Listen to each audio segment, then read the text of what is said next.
Dumako naman po tayo kay Inday Sara Duterte. May pagbati ho ang ating Vice Presidente kasi magmamahal na araw na ngayon eh. O, umpisa na ho mga kababayan.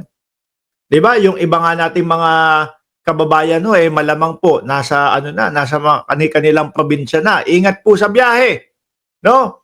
Pag-uwi po sa inyong mga probinsya. Sabi ni Johanna Ramos, wanted sa US yan, surrender natin. No, ang takot lang yan. Wag ho kayong magugulat. Isang araw ho eh biglang lalabas sa balita, no? Naku, eto na. Kailangan na nating i-surrender si Kibuloy dahil humingi na ng extradition ang Estados Unidos. Oh, di ba? Yari ka, Kibs PDD. Sabi ni Rosco. Yari ka kay PDD. Ready mo na yung wet packs mo. Practice mo na sa Palmolive Girls. Gagawin kang ayaw ka na basahin yan. Eto, kay Inday Sara Duterte tayo mga kababayan. May pagbati po. No? Talagang no? Talagang pinagdidiinan nila na dumaranas ang ating bayan sa matinding pagsubok. Baka kayo lang mga DDS, kayo mga Duterte, no, yung pamilya nyo ang dumaranas na matinding pagsubok. Huwag nyo na kaming idamay dyan. O, isa-isahin natin. Si dating Pangulo, ayun, longko na.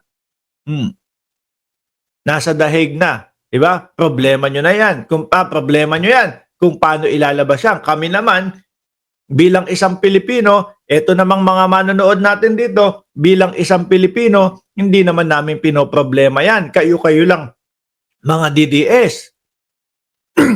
Di ba? Sila-sila lang ho, mga kababayan. Tingnan mo, sila-sila lang yung nandun bumibisita sa dahig. O sino pang mga ka-DDS nyo ang problemado? Si Marcoleta, problemado. Alam niyo po, si Marcoleta tahimik lang, no? Si Marcoleta tahimik. Oh, bakit ho? Simula ho, mga kababayan, ng ipinost at inilagay ni Google na West Philippine Sea na po yung bahagi na ipinaglalaban natin, natahimik na ho, mga kababayan. Hanggang ngayon, walang komento si Marcoleta. Siguro mainit ang ulo. Mainit ang ulo. Sunog na naman ako Lagot na naman ako, yari na naman ako doon sa mga netizen. Di ba? Problemado din yun kasi hindi umaangat ang kanyang kandidatura. Lalo na, doon sa there is no such as West Philippine Sea niya. Di ba, Ma'am Angeli Star? Sino pa? Si Bato de la Rosa. Problemado din yun, si Bato de la Rosa. Bakit? Siya susunod sa ICC Sino pa? Si Bungo. Isa pa din ho yun, mga kababayan. May nanggugulo sa likod, ayan. Ano? What do you want? Roblox na. Roblox? I'll finish soon, okay? Ayan, makulit yung anak ko. Naku. Roblox na, Roblox yan. Sa araw-araw na ginawa ng Diyos. Roblox, swimming, maglaro ng golf, magpakain ng mga dolphin. Just joke lang ho, mga kababayan. Sino pa? Sila lang ho ang mga problemado. Yung mga DDS lang po. Kaya wag tayong isinasama dito. Dito, dosena. Salamat po, sir. Naku po. Pag sinabi ho kasi, mga kababayan, na bayan, ibig sabihin, kasama na po tayong lahat. Tayo, chill lang naman ho, no? Habang pinapanood sila, habang pinapanood yung mga nagpapadasal doon sa 30 days ni dating Pangulong Duterte. Tayo, chill lang naman po tayo habang nag-aantay nung eroplano na maghahatid kay Bato de la Rosa doon sa ICC ulit. Habang yung kanila pong mga kandidato nandoon po sa laylayan, chill lang tayo. Dahil yung mga gusto natin ding kandidato, mga bossing na iboboto natin, kahit pa paano pumapasok po sa top 12, sila, dadalawa, maa-ICC pa. Diba? Maliwanag naman po dito sa amin, sabi ni Transformer. Sila lang yung madilim, Transformer. Sa kanila lang. Ewan ko, ang dami-daming kulay na pipiliin. Itim pa ho ang pinili, mga kababayan. Game. Habang dumaranas ang bayan ng matinding pagsubok, no? at lalong lumalalim ang pagkakawatak-watak. Diyos ko, hindi Hindi ho ako naniniwala dito, mga bossing. Siguro, yung mga DDS nagwawatak-watak. Bakit to? Dahil sa gawa ni Inday Sara Duterte. Hindi na malaman ng mga DDS, anak na tinapa, binigyan tayo ng sakit ng ulo nitong vice-presidente natin na si Sara. Bakit? Kasi sabi ni Hanilet, paek-ek lang si Amy. O tapos ito, ini-endorso naman ni Sara. O, gulong-gulo na kami. Sila Maharlika, sabi? Hindi namin iboboto yan. Di ba, Cheryl Santamaria at Mr. X? O, sabi nila Maharlika, hindi namin iboboto yung ini-endorso mo na si Manang Amy. O, yung mga kampo naman na nasa kabila, iboboto po namin yan kasi sinabi ni Inday Sara Duterte. Siguro yun ang gustong ibig sabihin ng ating vice-presidente. Watak-watak sila. Di ba? Pero sa kampo po ng gobyerno, lalo nga hong nagbo-bolt in, ma'am. Kasi po bakit? Sumusuporta po yung mga kakamping kay Pangulong Bongbong Marcos. Hindi lang dahil po kaaway ng mga kakamping o kalaban ng kakamping yung mga DDS. No? Dahil po nakikitaan nila ng potensyal at nakikitaan nila na tama ang tinatahak ng ating bansa sa pamumuno po ni Pangulong Bongbong Marcos. O di ba nagagalit nga kayo, ano sinasabi ninyo? Naku, sinusukan nyo dati yan tapos ngayon magkakasama kayo.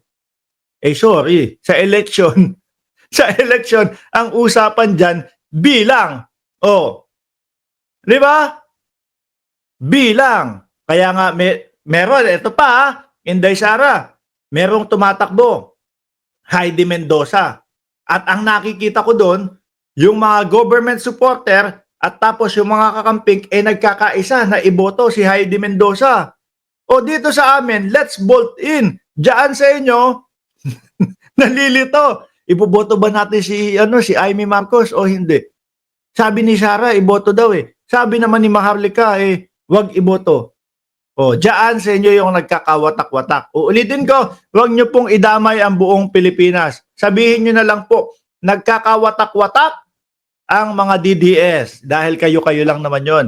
Ang Kwaresma ay paanyaya para sa panahon ng paghilom. Akala ko ba hindi nagpapatawad ang vice-presidente? Pagbabalik loob, okay? At pagbabalik tanaw sa mga pinahahalagahan nating Pilipino, no? Malasakit, pananampalataya at pagkakaisa. Manalig tayo. Saglit lang. Kung iuugnay nyo na naman to sa dating Pangulong Duterte, kasi po ang mga kababayan, Kwaresma, tayo pong mga Katoliko yan Di ba?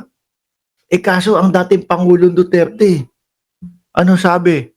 Doon sa Diyos natin, estupido. Ano ba naman yun? Di ba? Kaya ho ako nalilito doon sa stand kung ano yung iaangas ng mga DDS. Biruin mo ba naman? Yung mga Katolikong DDS, no? Marinig nila, estupido ang Diyos nyo. Tapos sabi, PI ang Pope nyo kasi nag-traffic ng 5 oras. Ano kaya ang isasagot ng mga DDS? Hayaan mo na. Kasi naman, ang nagsabi naman yan, ang dating Pangulong Duterte. Diba? Exempted si dating Pangulong Duterte. Ay, hindi ho sa akin yon mga kababayan. Hindi ho uubra sa pananampalataya ko yun, mga kababayan, no? Yung doon pa lang po no?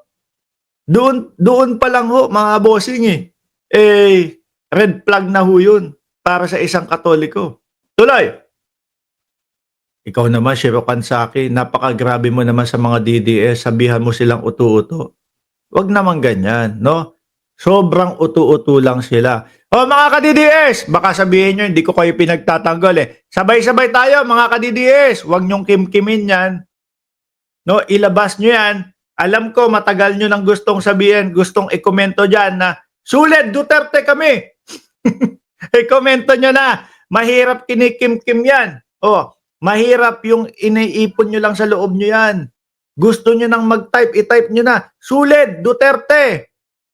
Sige na. Ayaw nyo pa, nahihiya pa kayo. Hindi na kayo nagta-type dito sa channel ko. Ayaw nyo na. Ayaw nyo na. Nababarag kayo? Tuloy. Magkaisa tayo. Malalampasan natin ang dilim. Kayo lang naman ang sumuong dyan sa dilim. Kayo lang naman ang pumasok dyan sa dilim. God save the Philippines. Sabi ni Inday Sara Duterte. Ito, sa akin din mga kababayan. At narinig ko din po kay Boss Mike Sabera. Suportahan niyo yan si Boss Mike Sabera. Pumunta kayo pagkatapos nitong live ko. Tingin ko naka-live si Boss Mike Sabera. Pagpunta nyo doon, sabihin nyo, "Oy, Boss Mark, araw-araw kang sina-shout out ni Mark Ramos. Araw-araw ini-endorso yung iyong channel." Pagpunta nyo kay Boss Mike Sabera, God save the Philippines. Ika nga ni Boss Mike Sabera, sinalba na ng presidente, ni PBBM ang Pilipinas sa tatay ni Inday Sara Duterte. Kala ko hindi naniniwala sa God. Kapag ka magagamit gagamitin ho nila. Sir. Anyway, iwanan na ho natin ito. Nandyan na po si Ma'am Trexie Villa.